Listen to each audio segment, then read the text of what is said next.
ठीक है, चलो आगे पढ़ते हैं। कल कुछ थोड़े बहुत पॉइंट रह गए थे, जैसे एक पॉइंट ये है, इसके ऊपर भी मैंने क्वेश्चन सेंड किया है। क्वेश्चन क्या है वो समझ लो पहले। Gauss law hold only because the exponent in coulombs law, देखो क्या वर्ड आया, कूलाम्स लॉ। गॉस लॉ पढ़ रहे हैं, उसमें वर्ड कौन सा आ रहा है, Coulomb's law, is exactly true, is exactly true. तो देखो इंपॉर्टेंट पॉइंट क्या है, पहले देखो जब मैंने ये वीडियो गॉस लॉ की जो सबसे पहली वीडियो बनाई है मैंने, गॉस लॉ 1 में जो पढ़ाया है मैंने, उसमें मैंने स्टार्टिंग इसी वाले पॉइंट से करी है कि ऐसा लॉ का नेम बताइए जो कूलाम्स लॉ के मैथमेटिकली इक्विवेलेंट हो। ऐसा कौन सा लॉ है जो कूलाम्स लॉ के मैथमेटिकली इक्विवेलेंट होता है, तो वो लॉ कौन सा है, Gauss law. Gauss law coulombs law के मैथमेटिकली इक्विवेलेंट होता है। ये एक क्वेश्चन भी है, वेरी शॉर्ट, मैंने क्वेश्चन भी सेंड किया आपको, ये क्वेश्चन भी था और एक क्वेश्चन ये भी है, 2 क्वेश्चन सेंड किए मैंने। इस क्वेश्चन का मतलब समझिए, ये कह रहा है कि जब कूलाम्स लॉ क्या होता है, पहले आपको मालूम है कूलाम्स लॉ क्या, F is equal to 1/4πε0 Q1 Q2 over are square. तो यहाँ रिजल्ट है F proportional to r square. तो यहाँ आर की पावर कितनी है, 2। तो ये जो बोल रहा है ना, exponent in coulombs law is exactly 2, तो ये जो 2 के बारे में बोल रहा है वो इसी के बारे में बोल रहा है, इस वाले पॉइंट के बारे में। जब कूलाम्स लॉ में आर की पावर एग्जैक्टली कितनी होती है, 2 होती है। जब कूलाम्स लॉ में आर की पावर एग्जैक्टली 2 होती है तभी गॉस लॉ होल्ड्स करता है, मतलब ट्रू होता है, दैट मीन्स वैलिड होता है। गॉस लॉ का स्टेटमेंट तब तक ही वैलिड है जब तक कूलाम्स लॉ में आर की पावर एग्जैक्टली 2 है। अगर कूलाम्स लॉ में सपोज करो, वैसे तो आर की पावर तो 2 होती है इसीलिए तो ट्रू है वो, लेकिन अगर कूलाम्स लॉ में हम 1/r आर की पावर 2 की जगह पर कोई अंडर पावर कर दें, जैसे 3 कर दें, 1 कर दें, सपोज कर लें, भाई कर नहीं सकते, लेकिन अगर होती आर की पावर 2 होती, आर की पावर 3 होती, आर की पावर 4 होती, 2 को छोड़कर कोई सी भी पावर होती, 2 को छोड़कर एग्जैक्टली 2 को छोड़कर कोई अंडर पावर होती, तो क्या तब भी गॉस लॉ ट्रू होता, गॉस लॉ होल्ड करता? तो आंसर है नहीं। तो है ना अजीब सा पॉइंट कि गॉस लॉ का कूलाम्स लॉ से क्या रिलेशन है भाई, गॉस लॉ अलग लॉ हो गया, कूलाम्स लॉ अलग लॉ हो गया, नहीं। कूलाम्स लॉ में जब आर की पावर एग्जैक्टली 2 होगी तभी गॉस लॉ करेक्ट होगा। अगर कूलाम्स लॉ में आर की पावर 2 की जगह पर कोई अंडर पावर आ जाएगी तो आपका गॉस लॉ एप्लीकेबल नहीं रहेगा। कैसे सर? तो इसी बात को हमें समझना है अब, ठीक है। तो देखो इसे समझने के लिए, इस वाले पॉइंट को समझने के लिए, तो पहले तो आपको ये समझना पड़ेगा आपको कि देखो आप electric field due to point charge, जैसे ये पॉइंट चार्ज है, ये प्लस के पॉइंट चार्ज, और इसकी वजह से इस पी पॉइंट पर जो इससे आर डिस्टेंस पर है ना, इलेक्ट्रिक फील्ड इंटेंसिटी पूछ रहा है कि इस पॉइंट चार्ज क्यू की वजह से पी पॉइंट पर कितना इलेक्ट्रिक फील्ड इंटेंसिटी। तो आप सब जानते हैं, कल ही मैंने डेरिवेशन में कराया था, E इज इक्वल टू कितना 1/4πε0 Q ओवर आर स्क्वायर। जानते हो जब हम इसका डेरिवेशन करते हैं तो ये फॉर्मूला कैसे आया था, ये स्टैंडर्ड फॉर्मूला नहीं, इसका डेरिवेशन है। ये electric field intensity at a point P due to single point charge के लिए फॉर्मूला है, पॉइंट चार्ज Q के लिए फॉर्मूला है ये। Electric field intensity at point P due to single point charge Q की वजह से इतना इलेक्ट्रिक फील्ड इंटेंसिटी होता है, इस Q की वजह से P पॉइंट पर इलेक्ट्रिक फील्ड इंटेंसिटी इतना होता है। जानते हैं प्रूव कैसे किया था? E is equal to standard formula होता है इलेक्ट्रिक फील्ड इंटेंसिटी का Q0, ये होता है भाई, ये डेफिनेशन से आता है, स्टैंडर्ड है, एग्जैक्टली फॉर्मूला ये होता है। Electric field intensity is equal to force upon test charge. यहाँ ये कौन सा चार्ज है, ये टेस्ट चार्ज होता है, टेस्ट चार्ज। ये टेस्ट चार्ज एक ऐसा चार्ज था जिसका सेल्फ का कोई इलेक्ट्रिक फील्ड नहीं होता है, बहुत ही स्मॉल, इनफाइनेटली स्मॉल चार्ज होता है जिसका सेल्फ का कोई इलेक्ट्रिक फील्ड नहीं होता, उस चार्ज को हम टेस्ट चार्ज कहते हैं, ठीक है। अब उसे जाने दो, टेस्ट चार्ज नहीं पढ़ना है हमें यहाँ इस पॉइंट को समझना है। तो एक बात बताओ, ये टेस्ट चार्ज रखते, इसमें तो टेस्ट चार्ज है ही नहीं है सर, इस वाली डायग्राम में, जानते हो जिस पॉइंट पर भी हमें electric field intensity find out करना होता है कूलॉम्स लॉ से, किस लॉ से, कूलॉम्स लॉ से, जिस पॉइंट पर हमें इलेक्ट्रिक फील्ड इंटेंसिटी निकालना होता है उस पॉइंट पर हम टेस्ट चार्ज प्लेस कर लेते हैं। ये रहा, हमें पी पॉइंट पर इलेक्ट्रिक फील्ड इंटेंसिटी निकालना है तो पी पॉइंट पर हम एक टेस्ट चार्ज रख लेंगे, रख लिया, ये टेस्ट चार्ज रख लिया भाई, ये थोड़ा सा याद दिला दे रहा हूं आपको, ठीक है। अब ये चार्ज इस पर फोर्स लगाएगा, कूलॉम्स लॉ से निकाल लो, तो कितना लगाएगा, electric force on Q not due to Q, electric force on Q not due to Q, ठीक है। कितना लगा रहा है भाई वो देख लो, तो F is equal to 1/4 pi epsilon not Q Q not over are square, इतना कूलॉम्स फोर्स लगाएगा। और ये वाली वैल्यू जब आप इस जगह पर रख दोगे तो इलेक्ट्रिक फील्ड इंटेंसिटी निकल आएगी। तो देखो रखते हैं, यहाँ रखते हैं आगे, क्योंकि नीचे लिखेंगे दिखाई देगा, यहाँ लिखते हैं E is equal to F upon Q not, F की वैल्यू पुट कर दो आप, ये वाली कूलॉम्स लॉ की यहाँ पे, तो पुट कर देंगे तो 1/4 pi epsilon not Q Q not over are square divide by Q naught, Q naught से क्यू नॉट कट गया, तो इलेक्ट्रिक फील्ड इंटेंसिटी आया 1/4 pi epsilon not Q over are square. ये कुछ समझ में आया? तो देखो एक बात समझ में आई, अगर कूलॉम्स लॉ में r की पावर 2 है तो इलेक्ट्रिक फील्ड में भी r की पावर 2 ही आई। देखो ये कूलॉम्स लॉ ही तो है, तो देखो ये वाला कूलॉम्स लॉ ये रहा है ना, क्यू नॉट से क्यू नॉट कटा है, तो ये आर स्क्वायर तो कूलॉम्स लॉ वाला r है ना। तो आप ये समझे कि इलेक्ट्रिक फील्ड का ये जो फॉर्मूला निकाला हमने वो कूलॉम्स लॉ में r की पावर 2 थी, इसीलिए इलेक्ट्रिक फील्ड में भी r की पावर 2 आई। तो ये भी कूलॉम्स लॉ से प्रूफ हुआ है, समझ में आया पहले आपको। अगर हम कूलॉम्स लॉ में r की पावर 2 की जगह पर कोई अंदर पावर कंसीडर करें, जैसे हम लेट कर लें कि भाई F is equal to 1/4 pi epsilon not Q Q not over are Q है, ये लेट कर लेते हैं, ये देख लेते हैं वीडियो में आ रहा है कि नहीं पहले। आ रहा है, ठीक है। F is equal to 1/4 pi epsilon 0 Q Q naught upon R Q, मतलब r की पावर 2 की जगह पर r की पावर 3 ले रही है। ये सपोज कर लिया है, ये क्या कर लिया हमने, लेट कर लिया, होता तो नहीं है, होता तो यही है। हम कंसीडर कर लें कि कूलॉम्स लॉ में r की पावर एग्जैक्टली 2 ना होकर कोई अंडर पावर है, कंसीडर कर लें, तो कंसीडर कर लिया। तो क्या इलेक्ट्रिक फील्ड की फिर वैल्यू कितनी आएगी इसमें, अब इलेक्ट्रिक फील्ड निकालना है तो अब कितनी आएगी, तो 1 F की वैल्यू पुट कर दो भाई, ये वाली F की वैल्यू, ये वाली, तो पुट करेंगे तो क्या आएगा 1/4 pi epsilon not Q Q not over are Q divided by Q naught, Q naught से क्यू नॉट कट गया, तो इलेक्ट्रिक फील्ड कितना आया 1/4 pi epsilon not Q over are Q, ठीक है। देखो ये जैसे ही आपने कूलॉम्स लॉ में r की पावर 2 की जगह पर r की पावर 3 किया, तो यहाँ पे भी r की पावर 3 आ गया। अगर आप r कर लेते कूलॉम्स लॉ में, r कर लेते तो r आ जाता, r की पावर स्क्वायर करेंगे तो r स्क्वायर करेंगे तो r स्क्वायर आ जाता। ये वाली बात पहले समझ में आई? सर कहाँ से कहाँ पहुँच गए आप, जाने क्या समझाने लग गए, अरे समझो तो सही पहले इतना, ठीक है। ये बात समझ में आई पहले, एक बात समझ में आ जाएगा अच्छा लगेगा, ठीक है। ये बात समझ में आई पहले आपको, ठीक है। सर आप जो कह रहे थे उसको करिए। ये क्या कह रहे थे आप कि कूलॉम्स लॉ में जब r की पावर एग्जैक्टली 2 होगी तभी गॉस लॉ ट्रू होगा, अगर एग्जैक्टली 2 नहीं होगी तो फिर गॉस लॉ एप्लीकेबल नहीं होगा। सर कैसे, तो उसी को समझ रहे हैं। देखो इसको समझने के लिए आपको कुछ नहीं करना है, आपको बस गॉस लॉ का डेरिवेशन आना चाहिए।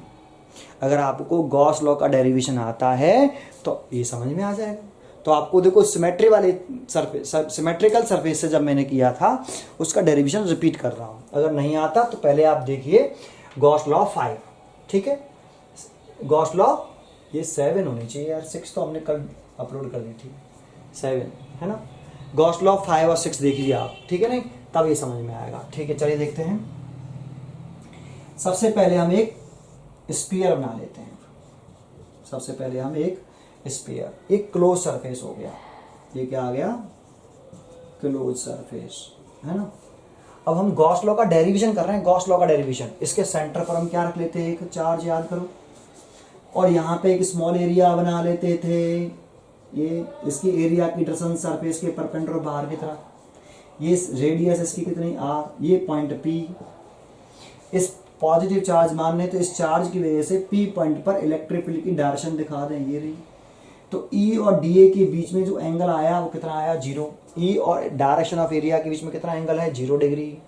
ठीक है, अब हम क्या कर देते, इलेक्ट्रिक फील्ड इंटेंसिटी लिख देते due to point charge Q.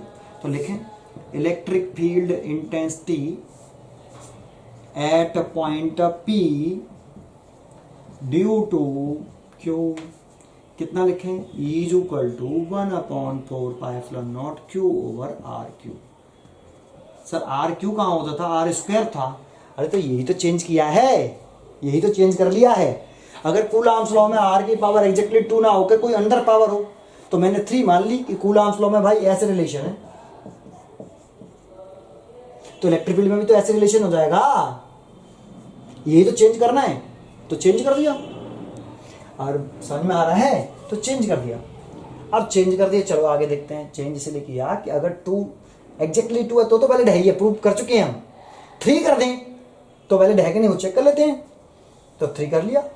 अब क्या कर लो, इस स्मॉल एरिया डी से इलेक्ट्रिक फ्लक्स निकाल लो, फिर उसका इंटीग्रेशन करके टोटल इलेक्ट्रिक फ्लक्स निकाल लो इस पूरे क्लोज सरफेस से पास होने वाला।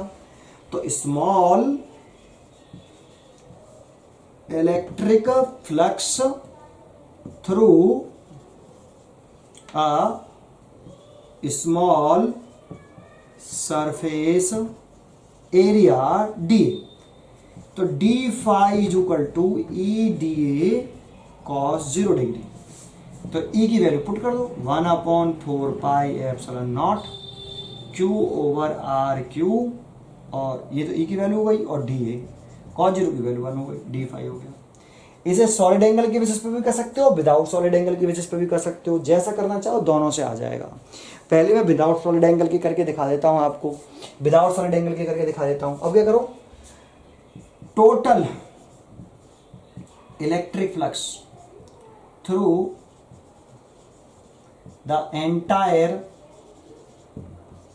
Surface area of the sphere, तो क्या कर दें, इंटीग्रेशन कर दें डी फाई का, ऐसे वैल्यू पुट कर दें, इंटीग्रेशन डी फाई की value 1/4πε0 q over are q d ए।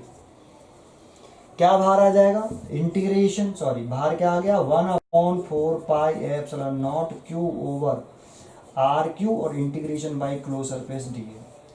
देखो डी ए इस स्फीयर के सरफेस का एक छोटे से पार्ट का एरिया है। अगर इसका इंटीग्रेशन कर देंगे तो एंटायर सरफेस का सरफेस एरिया निकल आएगा, तो एंटायर सरफेस का सरफेस एरिया निकल आएगा, तो कितना निकल के आएगा वो लिख लेते हैं बेटा। ठीक है, इसको थोड़ा सा हटा देते हैं अब। ठीक है,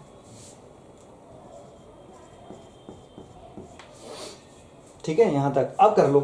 तो phi is equal to 1/4πε0 q over are q, q over are q, d A condition करें तो सरफेस एरिया निकल आएगा टोटल स्फीयर का टोटल सरफेस एरिया कितना होता है 4πr²।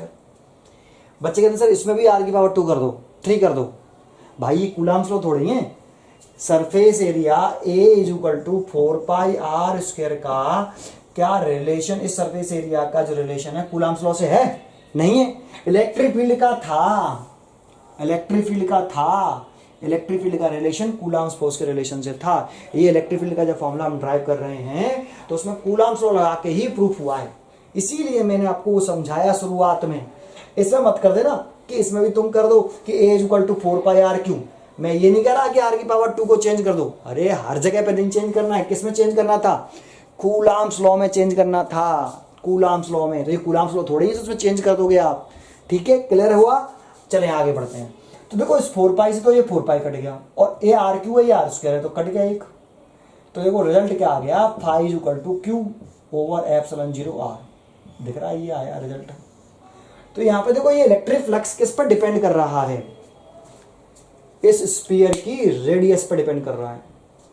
इसका मतलब ये हो गया कि इलेक्ट्रिक फ्लक्स क्लोज सरफेस के साइज पर डिपेंड करता है, जो कि गॉस लॉ की स्टेटमेंट के अगेंस्ट है।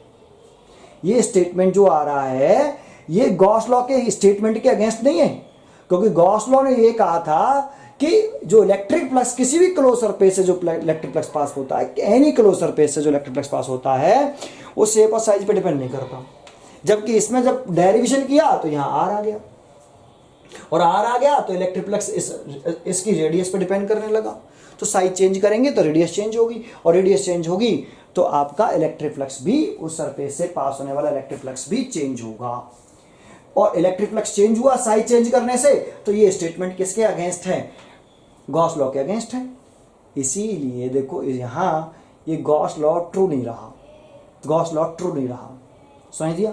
जैसे ही हम कूलॉम्स लॉ में 1/r² की जगह पर 1/r³ करते हैं, मतलब 2 पावर को छोड़कर कोई भी अंदर पावर करते हैं, तो इलेक्ट्रिक फ्लक्स साइज पे डिपेंड करने लगेगा, जो कि कैसा है? ट्रू नहीं है, ठीक है ना, जो कि गॉस लॉ के कैसा है? अगेंस्ट है।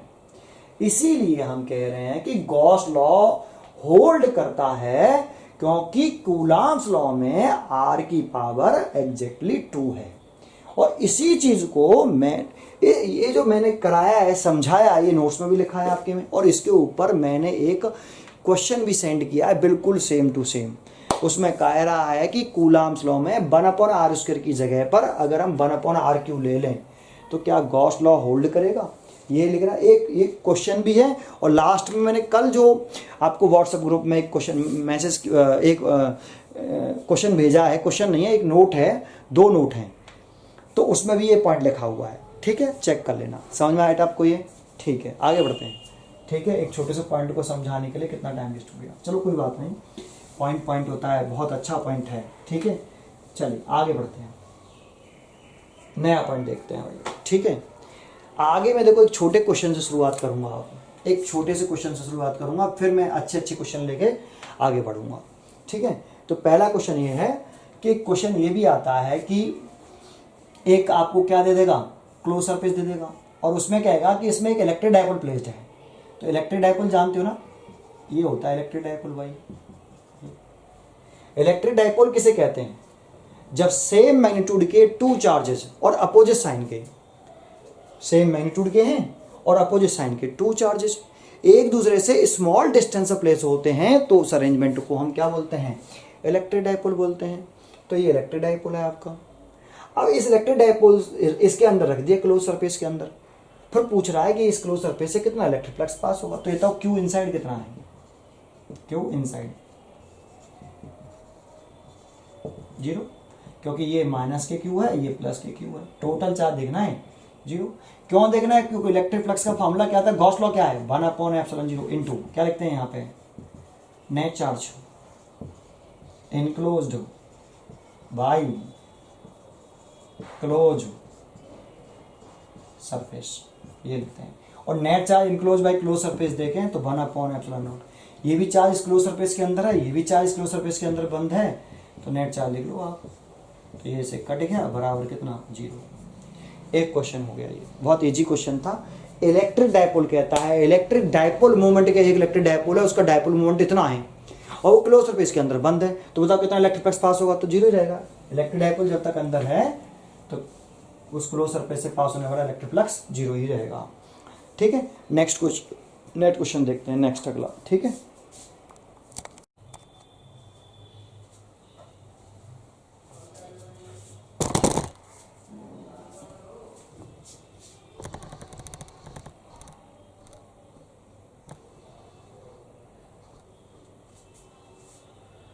ठीक है, आगे देखते हैं। एक क्वेश्चन लिख रखा है, देखो ये 2 charges of magnitude -2q + kq are located at point A बराबर ऐसे। देखो कुछ डायग्राम बनाना पड़ेगा इसका, बिना डायग्राम के नहीं आएगा ये, ठीक है। देखो ये एक्स एक्सिस बना लो और ये वाई एक्सिस, ये ऑरिजिन है तो इसके कोऑर्डिनेट तो 0 0 हो गए। ये क्या है आपका? ऑरिजिन, पॉइंट, इसके कोऑर्डिनेट हो गए 0 0। 2 charges of magnitude -2q and +q are located at point A, 0। तो पहले आप x देखो, ये हो गया x और ये हो गया y, x बराबर a, y बराबर 0। तो मान लो यहां से यहां तक की डिस्टेंस, ये वाली डिस्टेंस a, तो ये पॉइंट हो गया a, 0। यहां पे कितना चार्ज प्लेस्ड है? -2q। और दूसरा पॉइंट है 4a, 0, तो ये a है, तो जरा सोचो 4a होगा, थोड़ा सा इसे पास ले आते हैं, ये है आपका, इस पॉइंट के कोऑर्डिनेट है a, 0। तो यहाँ से यहाँ तक a हो गया, x बराबर है, y बराबर 0। यहाँ पर प्लेस्ड है -2q चार्ज, और दूसरा जो चार्ज है +q, वो कितने डिस्टेंस पर प्लेस्ड है, वो प्लेस्ड है 4q, 0 पर।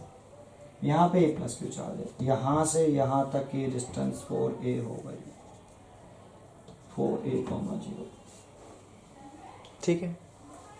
फिर कह रहा है आपसे कि what is the electric flux due to these charges through a sphere. Electric flux किससे पास करवा रहे हैं, कह रहे हैं स्फीयर से। उसकी रेडियस कितनी हो, 3a। तो देखो ये a है, यहाँ से यहाँ तक ये 4a है, तो ये आपकी 2a और ये 3a और ये आपकी 4a है ना, ये 2a ये 3a, तो यहाँ से यहाँ तक की ये डिस्टेंस 3a हो गई। ऐसे आपसे कह रहा है कि एक स्फीयर है जिसकी रेडियस 3a है, और उस स्फीयर का सेंटर कहाँ पे है, ओरिजिन पर है, तो ये सेंटर है। तो यहाँ पे एक स्फीयर है भाई, ऐसे क्या देखो, ऐसे इसकी रेडियस देख लो 3a है, इसकी रेडियस कितनी है 3a, और सेंटर कहाँ है, ओरिजिन पर है, देखो। फिर कह रहा है इस स्फीयर से इलेक्ट्रिक फ्लक्स निकालो, तो ये स्फीयर बना दिया, क्लोज सरफेस आ गया। तो ये बताओ इस स्फीयर के इनक्लोज चार्ज कौन सा है, -2q, ये तो बाहर है, आउटसाइड, और आउटसाइड वाला चार्ज इलेक्ट्रिक फ्लक्स जनरेट नहीं करता। तो electric flux according to close, कौन से law, Gauss law, 1/ε0 net charge enclosed by closed surface, enclose by sphere, है ना, स्फीयर से पास करना ना। तो 1/ε0 और net charge enclose by sphere, तो कितना है -2q। तो ये फाई आ गया, ये आपका आंसर हो गया। ठीक है, ये क्वेश्चन खत्म हो गया। नेक्स्ट क्वेश्चन देखते हैं अगला।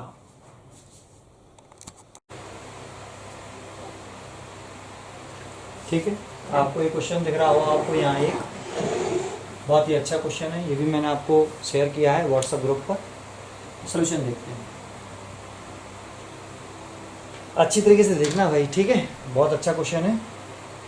A charge capital Q is distributed uniformly on ring of radius r। तो जैसा कह रहा है, डायग्राम बनाते हैं, वैसे डायग्राम गिवन होता है, फिर भी हम डायग्राम बना लेते हैं अपने आप। तो देखो ये एक रिंग है, रिंग मतलब कड़ा, जो कड़ा होता है जेंट्स लोग पहनते हैं कड़ा टाइप का, उस टाइप की एक रिंग है। ठीक है, तो ये रिंग है,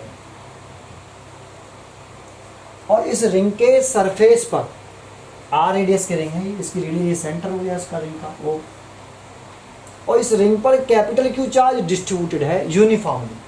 तो देखो ये कैपिटल Q चार्ज डिस्ट्रीब्यूट है उस रिंग के सरफेस पर, ऐसे कैपिटल Q। जानते हो ये सब मिला के इस पूरे सरफेस पर, इस रिंग के पेरीफेरी पर, सरकमफ्रेंस पर टोटल सारा चार्ज कितना है, कैपिटल Q है, यूनिफॉर्मली डिस्ट्रीब्यूट है, सब जगह पर बराबर बराबर डिस्ट्रीब्यूट है। ठीक है, इस Q को बराबर बराबर बांट दो सरफेस पर, इस पेरीफेरी पर।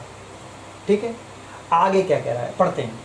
फिर कह रहा है आ स्पीयर, स्पीयर फुटबॉल टाइप। देखो ये तो हो गया चूड़ी, जैसे लेडीज लोग चूड़ीज पहनती है ना वैसी, और जेंट्स लोग कड़ा पहनते हैं वैसा कह सकते हो आप। और अब स्पीयर की बात कर रहा है, फुटबॉल, फुटबॉल टाइप का, मतलब close surface, 2D 3D surface, sorry sphere कैसा 3D सरफेस। एक स्पीयर है और इक्वल रेडियस आर, उसकी रेडियस इसकी रेडियस की कैसी है, सेम है। Is constructed with its centre, उस स्पीयर का जो सेंटर है ना, at the periphery of the ring. इस तरीके से स्पीयर बनाइए कि उस स्पीयर का सेंटर इस रिंग के पेरीफेरी पर लाई करे। तो देखो इस रिंग का पेरीफेरी ये ना, ये रिंग का कोई सा भी एक पॉइंट ले लो, इस जगह पर किसका सेंटर है, स्पीयर का। तो ये देखो ये हो गया स्पीयर का सेंटर, ये किसका सेंटर हो गया, स्पीयर का, क्योंकि कह रहा है कि एक स्पीयर है इक्वल रेडियस आर का, constructed with its centre at the periphery of ring. मतलब स्पीयर का सेंटर इस रिंग के पेरीफेरी पर है। तो बना दें, और रेडियस बराबर है। तो देखो एक ये मैंने बना लिया स्फीयर, और थोड़ा सा खराब बनेगा, ये बना लिया। जानते हो स्फीयर के सरफेस से कौन जाएगा? रिंग का सेंटर। ये स्फीयर हो गया डेड डैश वाला, ये रिंग है। चार्ज किसके सरफेस पर है? रिंग के सरफेस पर। और ये एक इमेजिनरी सरफेस बना लिया स्फेरिकल शेप का, तो ये क्लोज सरफेस हो गया, क्लोज सरफेस स्फीयर। और दोनों की रेडियस देखो, ये किसका सेंटर है? ओ। ओ तो सेंटर है, पॉइंट ओ लिख दें, पॉइंट ओ तो सेंटर है रिंग का, सेंटर ऑफ रिंग। और पॉइंट ओ डैश जो है वो है सेंटर ऑफ स्फीयर। और दोनों की रेडियस सेम है, तो देखो ये रेडियस हो गई, दोनों की रेडियस हो गई, देख लो सेम है करेंगे। ये क्वेश्चन में बोला रेडियस सेम है। अब find the electric flux through the sphere. Sphere से कह रहा है जो एक क्लोज सरफेस होता है, स्फीयर क्या सरफेस है आपका? Close surface. स्फीयर से कितना इलेक्ट्रिक फ्लक्स पास होगा वो आपसे पूछ रहा है, ठीक है। तो कैसे निकालेंगे तो देखते हैं। देखो अगर हम क्लोज सरफेस गॉस लॉ लगाएं, क्या लगाएं? गॉस लॉ लगाएं। किससे पास करना है इलेक्ट्रिक फ्लक्स? स्फीयर से। तो स्फीयर के लिए गॉस लॉ लगाएं, तो अकॉर्डिंग टू, पंखा बंद कर रहे हैं यार, साउंड आ सकती है इतने बड़ी वीडियो में भाई, दोबारा से रिपीट नहीं करूंगा, बहुत गर्मी है। अकॉर्डिंग टू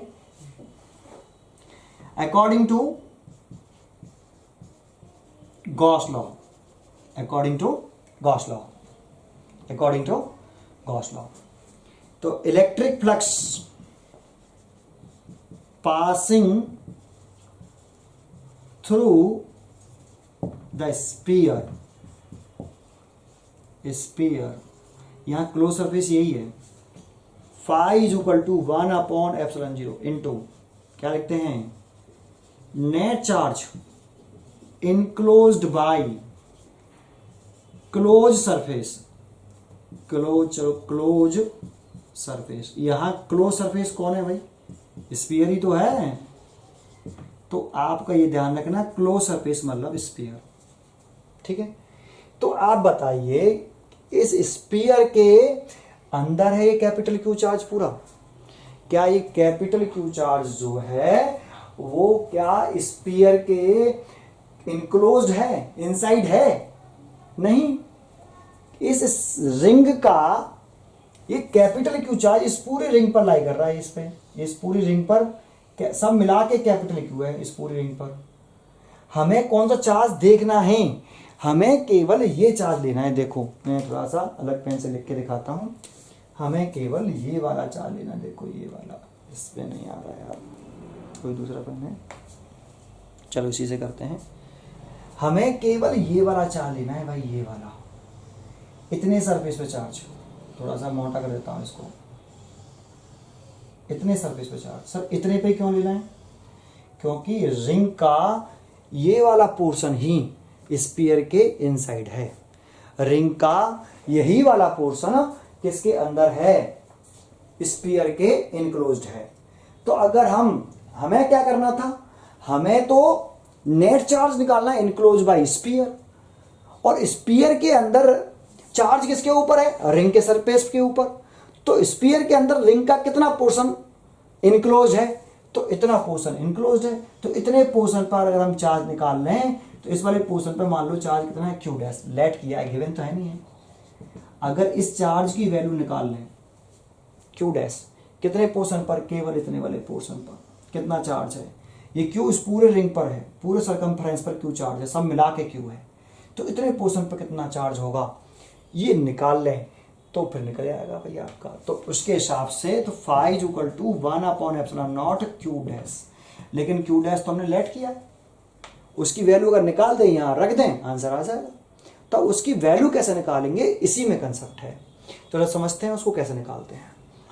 सबसे पहले पॉइंट मैं जो पूछूं उसका जवाब देते चले जाना, ठीक है। देखो इस वाले पॉइंट को इस यहां मिला लें, ये मिला लिया, देखो ये रहा, तो बताओ ये किसकी रेडियस है, रिंग की या स्फीयर की? देख लो, तो ये रिंग की रेडियस है, चेक कर लो रिंग की रेडियस है क्या नहीं। तो ये रेडियस आर होगी ये वाली, ठीक है, ये रिंग की रेडियस है तो रिंग की रेडियस आर ही तो होती है, ठीक है।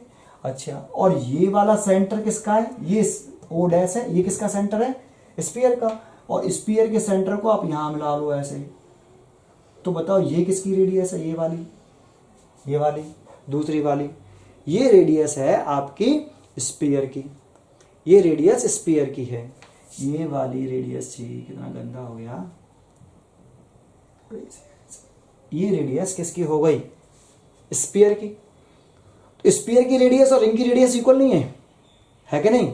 जैसे आप चाहो तो यहां एक पॉइंट डाल लो ए और यहां एक पॉइंट डाल लो बी, तो ओ ए यहां लिख देते हैं, ओ ए, नाउ ओ ए और O dash A radius of ring है, एक ओ ए तो रेडियस ऑफ रिंग है और O dash A radius of sphere, और दोनों बराबर है तो ये इक्वल है, और ये वाली भी तो रेडियस ही है, तो एक क्या बन गया देख लो, क्या बन गया, ये एक इक्विलैटरल ट्रायंगल बन गया, दैट देन ट्रायंगल, और ओ डैश भी इसी के बराबर है, यहां इसको भी लिख दो ओ डैश, नाव करके नहीं है ना, ओ डैश भी तो रिंग रेडियस ही तो है।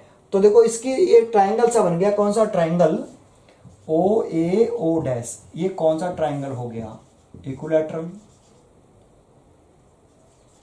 इक्विलैटरल ट्रायंगल होगा क्या नहीं, इक्विलैटरल ट्रायंगल, ठीक है, ये इक्विलैटरल ट्रायंगल होगा। और इक्विलैटरल ट्रायंगल के सब एंगल कितने होते हैं, 60 डिग्री, तो ये एंगल 60 डिग्री होगा, ये भी होगा वो भी होगा, ठीक है।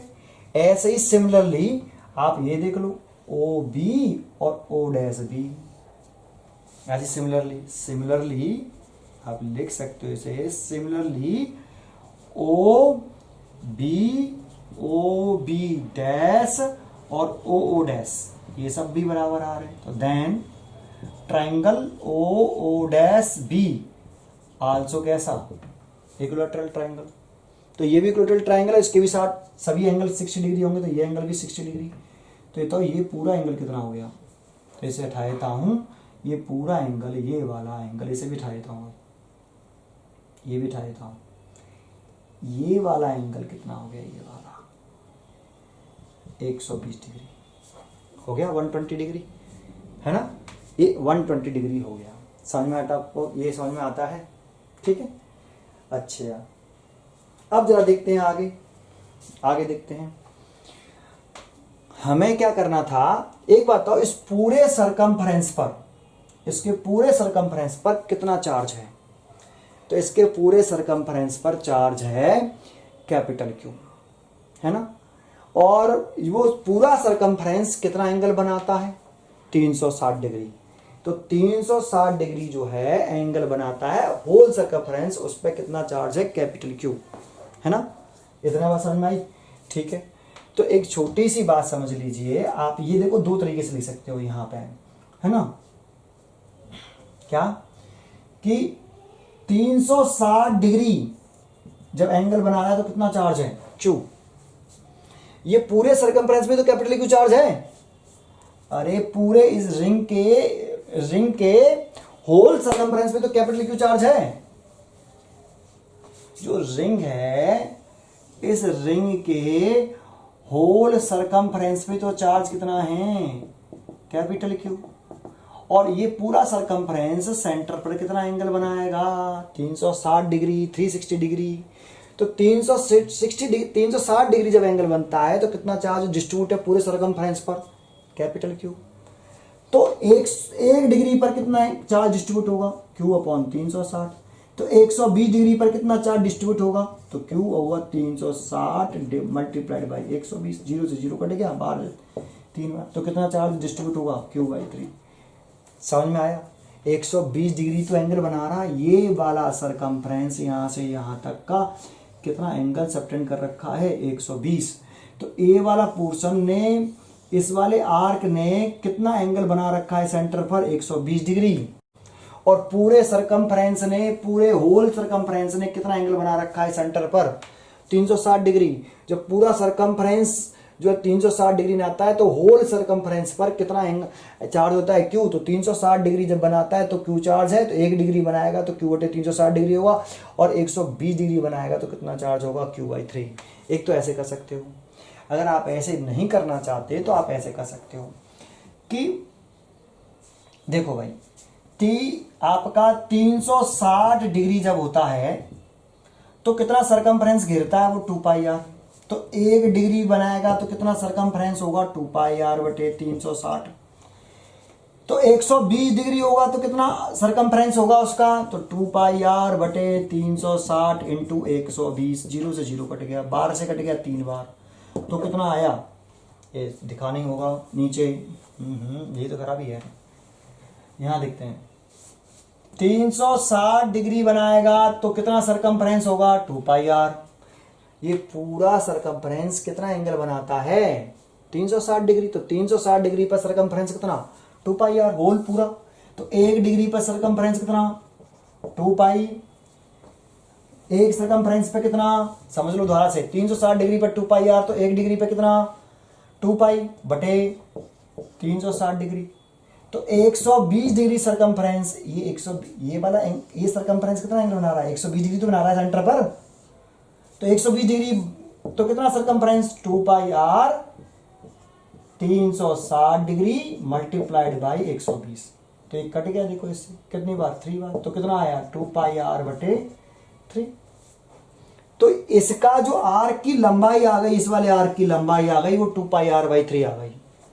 आई आर्क की लंबाई कितनी आ गई 2πr/3, इतना आया पहले। अब ये बताओ कि 2πr सरकमफ्रेंस पर कितना चार्ज है Q।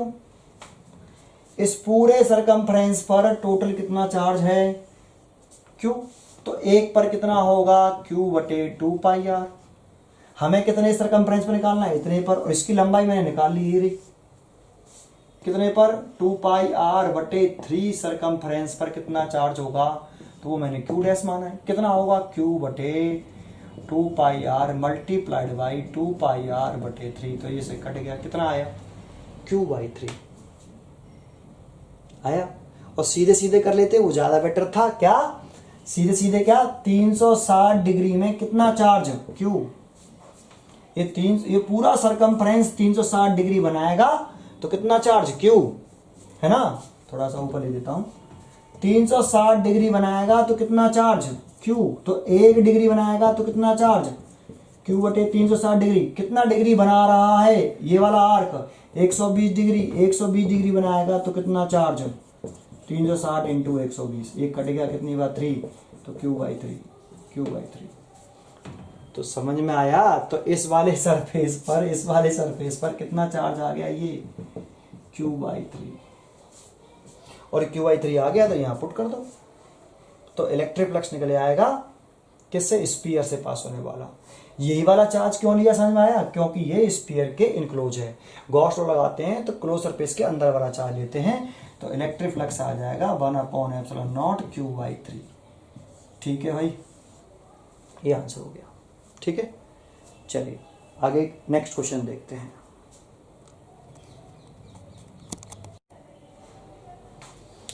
देखो एक और क्वेश्चन लिख दिया मैंने। एक हेमिस्फेरिकल बॉडी है, ये हेमिस्फेरिकल बॉडी गिवन है। Is placed a uniform electric field, uniform electric field में प्लेस्ड है, ये यूनिफॉर्म इलेक्ट्रिक फील्ड रखा। What is the electric flux linked with curve surface. देखो इंपॉर्टेंट है, बॉडी तो हेमिस्फेरिकल सरफेस की है, हेमिस्फेरिकल बॉडी है, लेकिन जो इलेक्ट्रिक फ्लक्स पूछा वो हेमिस्फेरिकल बॉडी से नहीं पूछा। हेमिस्फेरिकल सरफेस से पास होने वाला इलेक्ट्रिक फ्लक्स नहीं पूछ रहा है। उसने पूछा कि इलेक्ट्रिक फ्लक्स जो पास हो रहा है वो कर्व सरफेस से, इस हेमिस्फेरिकल सरफेस बॉडी के कर्व सरफेस से कितना इलेक्ट्रिक फ्लक्स पास हो रहा है। तो देखो ये है कर्व सरफेस, ये वाला, इस वाले कर्व सरफेस से कितना इलेक्ट्रिक फ्लक्स पास हो रहा है ये पूछा उसने। और फिर कहा if the electric field is parallel to the base. दो क्वेश्चन हो गए, जब इलेक्ट्रिक फील्ड बेस के कैसा है पैरेलल, तो देखो ये जो प्लेन सरफेस है ना, ये वाला, ये बॉटम होगा, और ये जो प्लेन सरफेस होगा वो इस तरह से होगा, इस तरह से। ठीक है, ये जो प्लेन सरफेस होगा वो इस तरीके से होगा। तो ये जो प्लेन सरफेस है इसी को बेस बोल रहे हैं हम। तो इसी बेस के पैरेलल है इलेक्ट्रिक फील्ड। जब ये आपका सरफेस हो गया बेस, और उसके इलेक्ट्रिक फील्ड ऐसे दे रखा पैरेलल, पैरेलल हो इलेक्ट्रिक फील्ड बेस के पैरेलल। दूसरा क्वेश्चन, ये दूसरा क्वेश्चन है, इसे बाद में करेंगे, पहले ए वाला क्वेश्चन देख रहे हैं हम, ए वाला जब इलेक्ट्रिक फील्ड पैरेलल हो किसके, बेस के। ठीक है, पहले क्वेश्चन समझ लिया अच्छी तरीके से, अब जरा समझते हैं। देखो, क्या इस हेमीस्फेरिकल सरफेस के इनसाइड कोई चार्ज प्लेस्ड है? इस हेमीस्फेरिकल सरफेस के इनसाइड कोई चार्ज प्लेस दिख रहा है? कोई डायग्राम में चार्ज नहीं दिख रहा, क्वेश्चन में कोई जानकारी नहीं है। दैट मीन्स इनसाइड इस हेमीस्फेरिकल सरफेस के इनसाइड, क्यू इनसाइड जो चार्ज है वो कितना है? 0। दैट मीन्स कोई चार्ज है ही नहीं है, गिवन ही नहीं है ना, क्वेश्चन में गिवन था, तो मैं बता रहा हूं आपको एडिशनल। तो देखो, इसमें अगर हम सोल्यूशन करें तो according to Gauss law, net electric flux passing through hemispherical body, हम इलेक्ट्रिक फ्लक्स किससे निकाल रहे हैं? दिख रहा है, हेमीस्फेरिकल बॉडी से निकाल रहे हैं। सर हेमीस्फेरिकल सरफेस का, तो हेमीस्फेरिकल बॉडी से थोड़ी इलेक्ट्रिक फ्लक्स पूछा है, कर्व सरफेस से पूछा है, और हेमीस्फेरिकल बॉडी के इस कर्व सरफेस से पूछ रहा है बस, केवल ओनली। आप निकाल लो हेमीस्फेरिकल, समझो पहले हम नेट इलेक्ट्रिक फ्लक्स निकाल रहे हैं passing through the hemispherical surface according to Gauss law. तो हम क्यू इलेक्ट्रिक फ्लक्स लिखे हैं तो फाई बराबर कितना होगा? 1/ε0 इंटू क्यू, क्यू इनसाइड, ये तो होता है, या नेट चार्ज लिखते हैं हम, net charge enclosed by closed surface ना, ये तो कितना चार्ज इनक्लोज्ड है भाई इसके अंदर? कोई चार्ज इनक्लोज नहीं है, तो कितना इलेक्ट्रिक फ्लक्स हो गया? 0। कितना इलेक्ट्रिक फ्लक्स हो गया? 0। अब ये बताओ, ये हेमीस्फेरिकल बॉडी जो है, ये हेमीस्फेरिकल बॉडी जो है, ये दो सरफेस से मिलकर नहीं बनी है, एक कर्व सरफेस और एक प्लेन सरफेस।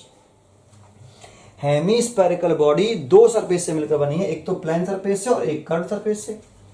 तो electric flux, now electric flux hemisphere का, नेट इलेक्ट्रिक फ्लक्स हेमीस्फीयर का बराबर होगा फाई प्लेन सरफेस और फाई कर्व सरफेस। ठीक है, जैसे हमने, तुम्हें याद हो कि जब सिलेंडर वाला क्वेश्चन किया था हमने, तो इसके ये तीन सरफेस से मिलकर बनी है फाई फर्स्ट, इस सरफेस को हमने फर्स्ट सरफेस बोला था, इस सरफेस को सेकंड सरफेस, और ये जो कर्व सरफेस है इसको थर्ड सरफेस। अगर हम पूरे सिलेंडर से नेट इलेक्ट्रिक फ्लक्स निकालते हैं तो तीनों सरफेस का इलेक्ट्रिक फ्लक्स अलग अलग निकाल के तीनों को ऐड कर लेते थे। बिल्कुल वैसे ही हेमीस्फेरिकल बॉडी दो सरफेस से मिलकर बनी है, तो हम दोनों सरफेस का अलग अलग फ्लक्स निकाल के ऐड कर लें तो नेट फ्लक्स आ जाएगा हेमीस्फेरिकल सरफेस से। लेकिन हम हेमीस्फेरिकल सरफेस से पहले नेट इलेक्ट्रिक फ्लक्स निकाल चुके हैं। पहली बात समझ में आई ये वाली बात, ये बात समझ में आई आपको? तो आप ये बताओ, ये की इसकी वैल्यू कितनी रखी है? 0। तो is equal to phi plane surface plus phi curve surface. यहां से phi curve surface is equal to, इसकी वैल्यू निकालें तो इसको धर लिया, तो माइनस के फाई प्लेन सरफेस, इक्वेशन 1। पहले ये बात समझ में आई आपको? ठीक है। अब अगर हम क्या निकाल लें, अगर प्लेन सरफेस से कितना इलेक्ट्रिक फ्लक्स पास हो रहा है उसकी वैल्यू निकाल लें और यहाँ रख दें, यहाँ रख दें, तो कर्व सरफेस से कितना इलेक्ट्रिक फ्लक्स पास होगा वो निकल आएगा। अब प्लेन सरफेस से इलेक्ट्रिक फ्लक्स कैसे निकालें? तो फॉर प्लेन सरफेस जैसे हम बोल रहे हैं यहाँ पे PS, तो एक बात, तो प्लेन सरफेस के एरिया की डायरेक्शन, इस जो प्लेन सरफेस के एरिया की डायरेक्शन सरफेस के परपेंडिकुलर बाहर की तरफ ही तो होगी एरिया की डायरेक्शन।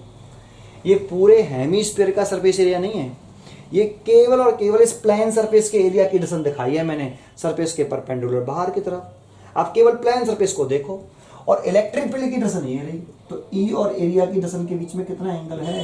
90 डिग्री। तो phi plane surface is equal to EA cos theta कितना? 90 डिग्री। याद है यहाँ जो थीटा लेते थे हम, ये जो थीटा लेते थे ये angle between electric field and direction of area A। तो देखो इलेक्ट्रिक फील्ड और एरिया की डायरेक्शन के बीच में कितना एंगल है? 90 डिग्री। तो थीटा कितना है? 90 डिग्री। यहाँ लिख दिया 90 डिग्री। तो प्लेन सरफेस से कितना इलेक्ट्रिक फ्लक्स पास हो रहा है? 0। और प्लेन सरफेस से इलेक्ट्रिक फ्लक्स 0 पास हो रहा है, तो यहां रख दो इसको, फ्रॉम इक्वेशन फर्स्ट यहाँ लिख देते हैं, चलो फ्रॉम इक्वेशन फर्स्ट चेक कर लेते हैं आ रहा है कि नहीं पहले। ठीक है आ रहा है। फ्रॉम इक्वेशन फर्स्ट ये वाली वैल्यू यहाँ पर पढ़ दो, तो phi curve surface is equal to minus के फाई प्लेन सरफेस। तो phi curve surface plane surface से कितना इलेक्ट्रिक फ्लक्स जीरो, तो यहाँ रख दो।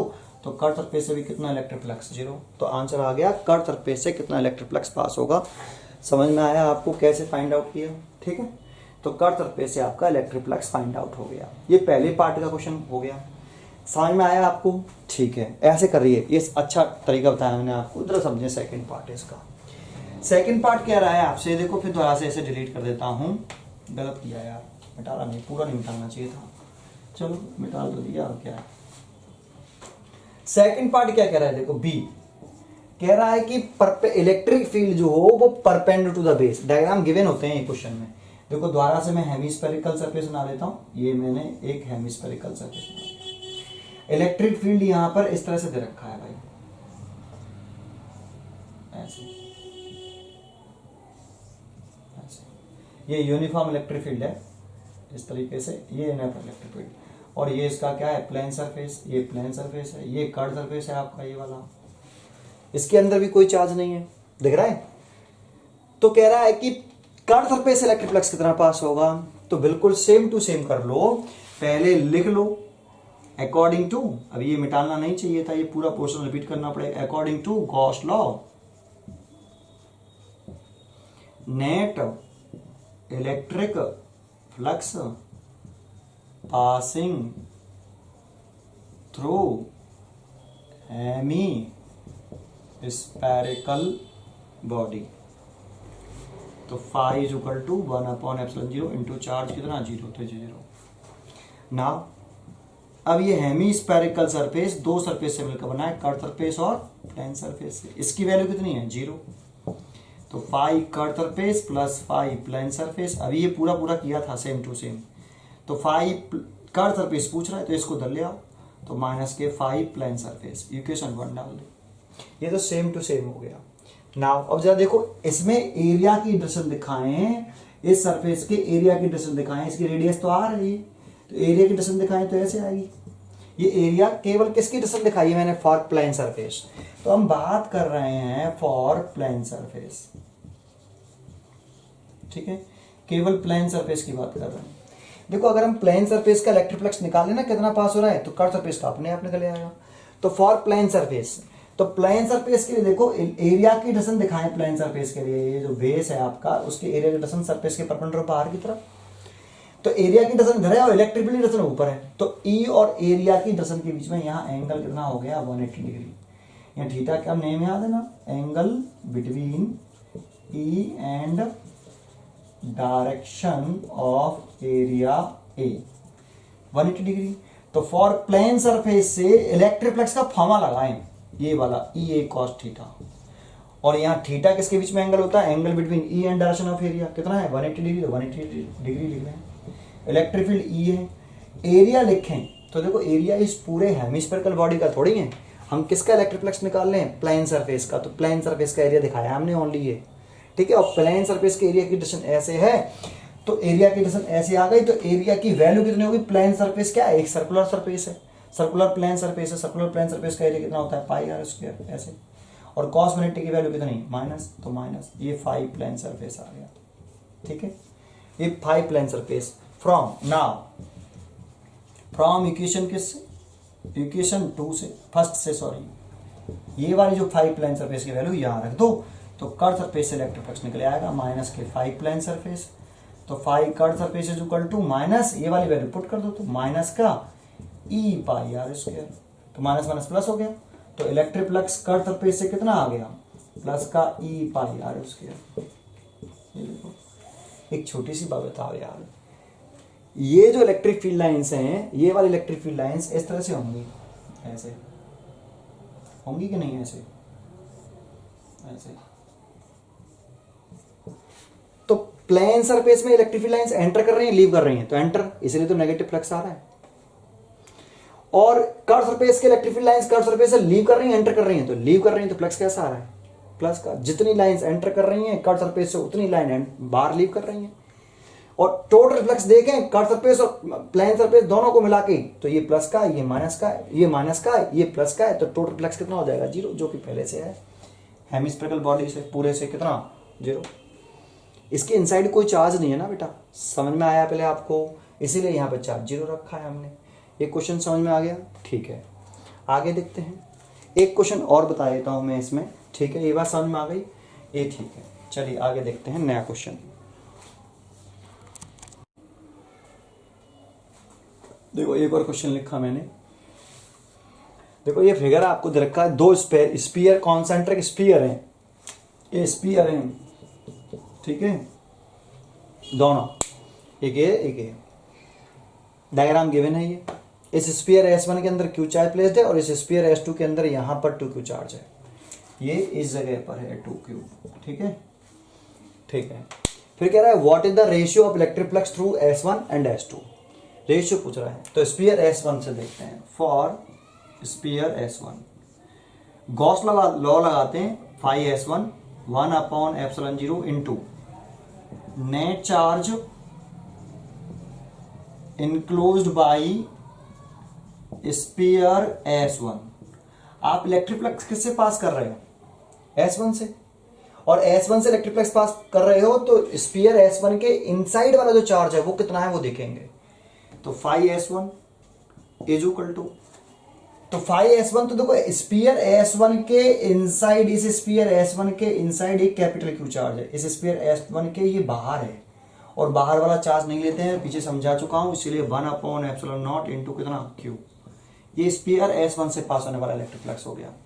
ऐसे ही for sphere S2 phi S2 is equal to, phi S2 is equal to 1/ε0 into net charge enclosed by sphere S2। तो ये 1/ε0 इंटू कितना चार्ज इनक्लोज है स्पीयर S2 के इनसाइड, सोच के बताओ। तो बॉक्स में बचेगा 2Q, तो बेटा देखो ये Q चार्ज भी तो स्पीयर S2 के इनसाइड है, इस स्पीयर S2 के अंदर ही स्पीयर S1 है, तो ये Q चार्ज भी तो S2 स्पीयर के इनसाइड ही होगा, Q चार्ज भी S2 स्पीयर के इनसाइड और 2Q भी है, तो टोटल चार्ज लिखना होता है, तो एक तो Q भी इनसाइड है और 2Q भी इनसाइड है। चेक करो स्पीयर S2 के इनसाइड कितना चार्ज है, तो इनसाइड बेटा स्पीयर S1 जो है वो स्पीयर S2 के इनसाइड है, तो Q चार्ज भी S2 के अंदर होगा और 2Q भी तो है ही है। तो इस तरह से तो टोटल चार्ज कितना हो गया 1/ε0 इंटू 3Q, ये आपकी इक्वेशन 2, ये फाई S2। रेशियो पूछ रहा है, देन रेशियो पूछ रहा है फाई S1 और फाई S2, तो इसकी वैल्यू तो है Q/ε0 और इसकी वैल्यू है 3Q/ε0, तो ये कैंसिल हो गया, कितना आ गया 1:3। तो फाई S1 और फाई S2 का जो रेशियो आया वो 1/3, ये देखो आंसर हो गया, पहले वाले पार्ट का आंसर हो गया, ठीक है। अब सेकंड क्वेश्चन क्या है, इसको ध्यान से सुनना अच्छी तरीके से, ठीक है। कह रहा है how will the electric flux through sphere S1, तो कौन से स्पीयर की बात कर रहा है S1 की। तो देखो हम पहले एक काम करते हैं, हम स्पीयर S1 बना लेते हैं। तो देखो ये मैंने स्पीयर S1 बना लिया, ये रहा स्पीयर S1, ठीक है, स्पीयर S1 बना लिया मैंने, ठीक है, ये आ रहा है डायग्राम में, उसमें आ रहा है कैमरे में, ये स्पीयर S1 बना लिया। यहाँ पे क्या है, एयर है, स्पीयर S1 के अंदर क्या है, एयर है। फिर कह रहा है how will the electric flux through sphere S1 change, तो देखो ये इलेक्ट्रिक फ्लक्स जब एयर हो तो इस सरफेस S1 से कितना इलेक्ट्रिक फ्लक्स पास हो रहा था Q/ε0, ये रहा Q/ε0, ये वाला स्पीयर S1 से, ठीक है। अब कह रहा है कि if a medium of dielectric constant K, एक मीडियम है जिसका डाइलेक्ट्रिक कांस्टेंट कितना है K, is introduced in the space inside S1 in place of air. अब कह रहा है कि ये स्पीयर S1 ही है, इस एयर को रिप्लेस करके यहां पे एक मीडियम भर दिया। देखो अंदर भरने के, देखो हम कौन सा चार्ज ले रहे हैं, अंदर वाला है बाहर वाला, तो हमें जो मीडियम चेक करना है वो अंदर वाला ही चेक करना है जहां ये चार्ज प्लेस्ड है। तो मीडियम इस स्पीयर S1 के अंदर इस एयर को हटा के मीडियम पुट कर दिया ये रहा, जिसका डाइलेक्ट्रिक कांस्टेंट कितना है के। तो अगर मीडियम आ जाएगा तो नाउ ये सेकंड क्वेश्चन कर रहे हैं, तो 5s1 डैश मीडियम इस वाले केस में वो कितना होगा, तो Q अपॉन एप्सिलॉन 0 के, यहां के आ जाएगा नीचे डाइलेक्ट्रिक कांस्टेंट। जानते हो क्यों आएगा, जब हमने ये पढ़ा था इसका डेरिवेशन कर रहे थे, यहां एक सेंटर चार्ज कूलॉम्स लॉ का डेरिवेशन कर रहे थे, तो यहां पर हमने क्या लिया था, स्मॉल एरिया, एरिया की डायरेक्शन दिखा दी थी dA ऐसे, इस चार्ज की जैसे इलेक्ट्रिक फील्ड निकाला था उसकी डायरेक्शन दिखा दी थी ऐसे, और इलेक्ट्रिक फील्ड लिखते हैं E इज इक्वल टू, तो लिखते हैं 1/4πε0 Q ओवर कितना r², ये r है। लेकिन जानते हो ये तब फॉर्मूला वैलिड होता है जब यहां पर मीडियम कौन है, एयर। लेकिन अगर इस जगह पर मीडियम कोई है, मीडियम है अगर इस जगह पर अगर मीडियम है, तो यहां क्या आता था के, कूलॉम्स लॉ में भी आता था, कूलॉम्स लॉ F बराबर 1/4πε0 Q1 Q2 ओवर r²। अगर ये Q1 चार्ज और ये Q2 चार्ज और इनके बीच में मीडियम भर दें, एयर है तो ये होगा, मीडियम आ जाए जिसका डायरेक्ट्रिक कांस्टेंट के है, तो यहाँ के आ जाएगा। जब यहाँ के आएगा तो इलेक्ट्रिक फील्ड में भी के आएगा नीचे, और इलेक्ट्रिक फील्ड में क्या आएगा तो सॉल्व करेंगे, वही के एप्सिलॉन 0 के साथ चला आ रहा है, कूलॉम्स लॉ का डेरिवेशन करेंगे तो यहाँ के आ जाएगा। समझ में आया था आपको, तो ये बात समझ लीजिए अच्छी तरीके से। डेरिवेशन नहीं बता रहा मैं आपको, छोटा सा एक पॉइंट बस केवल बता दिया आपको, ठीक है। तो आपको जरा चेक कर लीजिए, लेकिन ये ध्यान रखना हम इलेक्ट्रिक फ्लक्स किससे पास कर रहे हैं, स्फीयर S1 से, तो हमें स्फीयर S1 के अंदर कौन सा मीडियम है उस पर ध्यान देना है बस। स्फीयर S1 के अंदर, बाहर कौन सा मीडियम उससे कोई मतलब नहीं, स्फीयर S1 के अंदर कौन सा मीडियम, एयर। तो स्फीयर S1 से पास होने वाला इलेक्ट्रिक फ्लक्स इतना। अगर स्फीयर S1 के अंदर मीडियम कोई कर दें, जैसे मीडियम बना दिया जिसका डायरेक्ट्रिक कांस्टेंट कितना है के, तो फिर ये हो जाएगा। तो कितना इलेक्ट्रिक फ्लक्स में क्या चेंज आया, तो देखो जो नया इलेक्ट्रिक फ्लक्स है वो डिक्रीज हो गया इंक्रीज हो गया, तो डिक्रीज या इंक्रीज। तो देखो ये के यहां पर इस जगह पर हम क्या ले सकते हैं, इस जगह पर इनिशियल इलेक्ट्रिक फ्लक्स एयर वाला, तो ये इनिशियल इलेक्ट्रिक फ्लक्स हो गया 5s1 और बटे के, तो अब इलेक्ट्रिक फ्लक्स ये हो गया, तो नया इलेक्ट्रिक फ्लक्स समझ में आया, ये आ गया, ठीक है, ये हो गया। सेकंड थर्ड वाला पार्ट देखें, इसमें थर्ड वाला कह रहा है how will the electric flux through sphere S1 change. अभी भी स्फीयर S1 से पूछ रहा है, अभी भी स्फीयर S1 से ही कितना इलेक्ट्रिक फ्लक्स पास होगा वो पूछ रहा है, बट अब मीडियम जो dielectric constant is introduce in the space inside S2 in place of air. लेकिन इस अब मीडियम उसने यहां पुट किया है, यहां एक मीडियम पुट किया है, यहां के स्फीयर S1 के अंदर अभी भी कितनी है, एयर है, और इलेक्ट्रिक फ्लक्स पूछ रहा है किससे, स्फीयर। देखो मीडियम तो चेंज किया है, वो स्फीयर S2 के इनसाइड प्लेस इन एयर की जगह प्लेस किया है, तो इस जगह पे मीडियम पुट किया है। लेकिन इलेक्ट्रिक फ्लक्स जो पूछ रहा है वो S1 से पूछ रहा है, तो बेटा मैंने अभी बताया, तो इलेक्ट्रिक फ्लक्स में कोई चेंज नहीं आएगा, 5s1 is equal to Q upon epsilon 0 रहेगा। ये थर्ड वाले पार्ट का आंसर, इलेक्ट्रिक फ्लक्स में कोई चेंज नहीं आएगा, क्योंकि हम कौन सा मीडियम कंसीडर करते हैं, स्फीयर S1 से देख रहे हैं, तो स्फीयर S1 के अंदर वाला मीडियम अगर चेंज होगा तभी उसका इलेक्ट्रिक फ्लक्स चेंज होगा। स्फीयर S1 के अंदर जो मीडियम है, यहां मीडियम पुट करने से स्फीयर S1 के अंदर जो मीडियम है वो पहले भी एयर था, अभी भी एयर है, इसीलिए स्फीयर S1 से पास होने वाले इलेक्ट्रिक फ्लक्स में कोई चेंज नहीं आएगा, ठीक है। ये क्वेश्चन कंप्लीट हो गया, ये थर्ड वाला पार्ट कर दिया मैंने, ठीक है। चलिए आगे देखते हैं।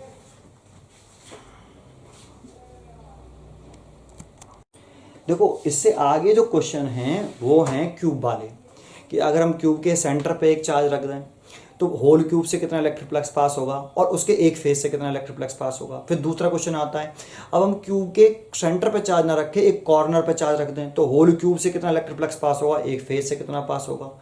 हम चार्ज की लोकेशन को, पोजीशन को चेंज करेंगे क्यूब की, कभी कहीं रखेंगे कभी कहीं रखेंगे, तो फिर दो चीजें फाइंड आउट करेंगे, क्यूब से कितना इलेक्ट्रिक फ्लक्स पास होगा एंड फेज से कितना इलेक्ट्रिक फ्लक्स पास होगा। इस क्वेश्चन को हम कल देखेंगे और यही सबसे पावरफुल क्वेश्चन होगा इस टॉपिक का, ठीक है। नहीं वैसे ये सारे अच्छे क्वेश्चन थे, इसको हम अगली वीडियो में देखेंगे बेटा, काफी बड़ी वीडियो होगा ये भी, ठीक है। चलिए थैंक यू।